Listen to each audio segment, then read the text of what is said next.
અમરેલીના બગસરા માર્કેટિંગ યાર્ડમાં તુવેરની ખરીદી અચાનક બંધ કરી દેતા ખેડૂતો હેરાન પરેશાન થયા હતા। આ સ્થિતિના કારણે ટેકાના ભાવે તુવેરની ખરીદીના સમયગાળામાં 5 દિવસનો વધારો કરવામાં આવ્યો છે। આ પહેલા ટેકાના ભાવે તુવેરની ખરીદી કરવાની છેલ્લી તારીખ 15મી માર્ચ હતી, જેને હવે 5 દિવસ માટે વધારવામાં આવી છે। 25થી વધુ ખેડૂતો તુવેર લઈ અને બગસરા માર્કેટિંગ યાર્ડ પહોંચતા તેમને અસુવિધાનો સામનો કરવો પડ્યો। ખેડૂતોએ જણાવ્યું, જ્યાં સુધી સરકાર અમારી જણસી નહીં ખરીદે ત્યાં સુધી અમે બેસીશું।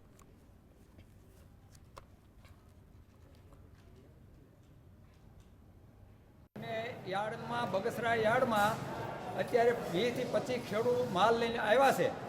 તો હવે એ ખેડૂતને માલ લઈને જવું ક્યાં?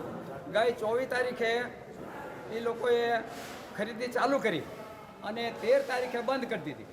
તો પાછી આદેશ આપ્યો તેથી 15 તારીખેથી 21 તારીખ સુધી લેશું અને આ રાતોરાત નિર્ણય લઈ લીધો અને ખેડૂત આ બધા માલ લઈને આવ્યા છે 20 થી 25। તો એને જવું ક્યાં? ટ્રેક્ટરો ભાડે લઈને આવ્યા છે। હવે એ ખેતીના કામ અધૂરા મેલીને આંકડે ઊભા છે, તો આ હવારના ને હજી કે છે લેવામાં નહીં આવે, તો આ ખેડૂત કે જ્યાં ટોળા છે ત્યાં અમે અહીંથી ઘેરે જઈશું।